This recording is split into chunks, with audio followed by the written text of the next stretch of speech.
ওনারা এত বড় তারকা, তাদের কাছে যাওয়াটাই অনেক বড় একটা ব্যাপার। এবং তারপরেও আমি আমার একটা বাংলাদেশি সিনেমা নিয়ে ওই জায়গাটাতে যেতে পেরেছি, এটাই আমার কাছে মনে হয় it's like a dream come true. আমি আসলে সবসময় চেষ্টা করেছি নিজেকে খুব ডেভেলপ করার। এবং আমার মনে আছে আমি যখন লাক্স চ্যানেলাই সুপারস্টারে যাই তখন আমি একদম ছোট এবং একদম নতুন, এবং কোনোভাবেই হচ্ছে গিয়ে কোনো ধরনের স্ক্রিপ্ট বা কিছুই পড়তে পারতাম না। আমি দেখতাম অন্যান্য কন্টেস্টেন্টরা তারা স্ক্রিপ্ট পাচ্ছে, গিয়ে সুন্দরভাবে অ্যাক্টিং করে ফেলছে, বাট আমার জন্য ব্যাপারগুলো একদম টাফ ছিল। কারণ আমার তখন ডিপেন্ড করতে হতো কেউ আমাকে যদি একটু পড়ে শোনায় ওই স্ক্রিপ্টটা, আমি ওটার উপরে একটু নিজে ইংলিশে লিখে নিতাম। এবং আমার একটু মানে আমার খুবই বিলিভ করতে হতো যে তারা আসলে ঠিকঠাক বলছে কিনা। মানে এমন হতে পারে একটা কম্পিটিশনে যে বলতে হবে আমি তোমাকে ভালোবাসি, আর আমাকে কেউ বলে গেল যে এখানে লেখা আছে যে তুমি অনেক খারাপ, বা সামথিং লাইক দ্যাট। বাট আমার আসলে ব্লাইন্ডলি ট্রাস্ট করা লাগতো। বাট আমি বেশ কিছু ফ্রেন্ডস বানাতে পেরেছি আমার এই জার্নিটাতে। ওরা এখন পর্যন্ত আমাকে আগের মতোই ছোট পিচ্ছি এবং হচ্ছে গিয়ে আমি কিছু জানি না এরকমই ভাবে। সো ওইটার পর থেকে আমি জানতাম না আমার অভিনয় করতে হবে বা কি পুরো সিস্টেমটা কেমন।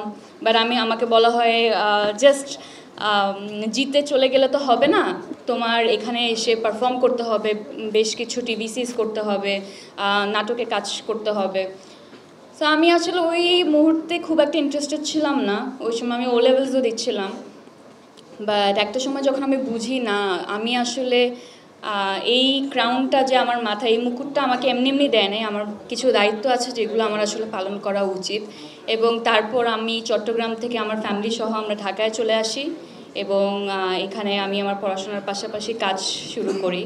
প্রাথমিক দিকে একেবারেই আমার কোনো মনোযোগ ছিল না কাজে, এবং আমার মনে হয় 2010 থেকে 2015 পর্যন্ত আমি এইভাবেই একটু অমনোযোগীভাবেই আসলে কাটিয়ে ফেলি। বাট তারপর আমার মনে হয়েছে আমি এই গিফটটা যে পেয়েছি, এত ভালোবাসা, এত মানুষের দোয়া এবং ভক্তদের ভালোবাসা, এটাকে আমি কেন হচ্ছে ইউটিলাইজ করছি না, কিংবা আমি কেন তাদেরকে কিছু দিতে পারছি না। তখন থেকে আমি আসলে নিজেকে একটু ডেভেলপ করার চেষ্টা করেছি। এবং তারপরের জার্নিটা আসলে আপনাদের সবার সামনে নতুন করে বলার কিছুই নাই। আর আজকে এই জায়গায় দাঁড়িয়ে আছি, আমি বলবো আমি এই মুহূর্তে অনেক অনেক অনেকজনকে আসলে ধন্যবাদ দিতে চাই। দ্য ডিরেক্টরস যারা আমাকে ট্রাস্ট করেছিলেন ওই সময়, আমার কো আর্টিস্টরা যারা আমাকে অনেক অনেক বেশি হেল্প করেছিলেন এবং স্ক্রিপ্ট পড়ে দিতেন, ডায়লগ আমাকে কিভাবে বলতে হয় এই জিনিসগুলো ধরিয়ে দিতেন। সো ওনারা যদি না থাকতো, আমাকে ওই সময়টাতে ওই সুযোগটা যদি আমাকে না দেওয়া হতো, হয়তো বা আমি এখান পর্যন্ত আসতে পারতাম না। সো আমাকে যদি কেউ জিজ্ঞেস করে তোমার জার্নিটা কি অনেক স্ট্রাগলের, আমি বলবো না, আমার জার্নিটা আসলে ভালোবাসার। এবং আমি যতটুকু ভালোবাসা আমার মনে হয় আমি ডিজার্ভ করি না, তার চাইতে অনেক গুণ বেশি পেয়েছি, অনেক বেশি সাপোর্ট পেয়েছি সবার কাছে এবং আপনাদের কাছেও। এই যে দেখেন এত শর্ট টাইমে আপনাদেরকে আমরা ডেকেছি আর আপনারা সবাই চলে আসছেন, এইটা অনেক অনেক বড় একটা পাওয়া প্রিয় মালতী টিমের জন্য। সো আমার জার্নিটা কিছুটা এরকমই। আর এখন তো আমার এই সামনের জার্নিটা আপনাদের হাতে। আপনারা সবাই আসবেন 20 তারিখে আমাদের শুভ মুক্তি, এবং কেমন লেগেছে, কেমন করতে পেরেছি, এটা আপনারা আমাদেরকে জানাবেন।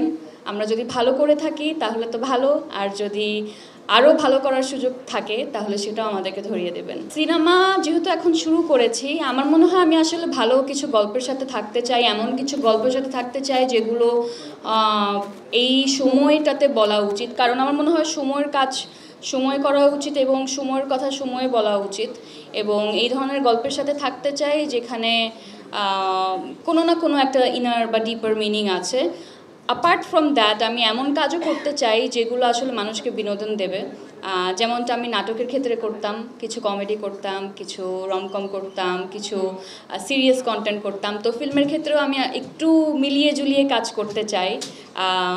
প্রিয় মালতী তো এক ধরনের জনরার, এবং আমি চাইবো যে নেক্সট আমার যে মুভিটা হয় সেটা ডিফারেন্ট একটা জনরার হোক, কিন্তু আমার ক্যারেক্টারের জায়গা থেকে এমন কিছু যাতে থাকে যাতে মানুষ দেখে সেটা পছন্দ করবে, এবং একটু যদি নতুনত্ব পাওয়া যায় সেটা তো অবশ্যই ভালো।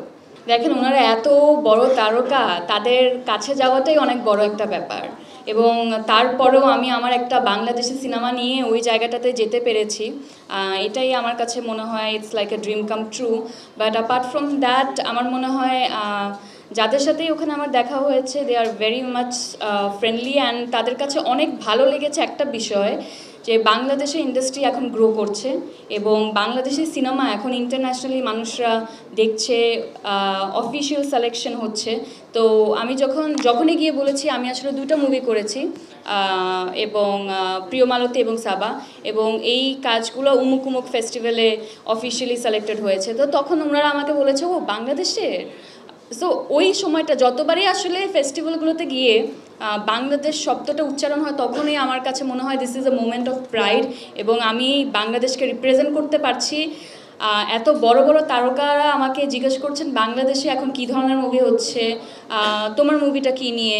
তো যখন আমি তাদেরকে আমার কাজ দেখাতে পারি এটা আসলে অনেক বড় একটা পাওয়া। আশা করছি শুধুমাত্র আমাদের এই কাজগুলো না, ইন নিয়ার ফিউচার আমাদের বাংলাদেশি অনেক ট্যালেন্টেড ডিরেক্টর স্ক্রিপ্ট রাইটার্সরা আছেন এবং ভালো ভালো প্রোডাকশন হাউসেস আছে এখন, তারা এমন এমন গল্প প্রডিউস করবে যেগুলো আরও বেশি এগিয়ে যাবে ইন্টারন্যাশনালি।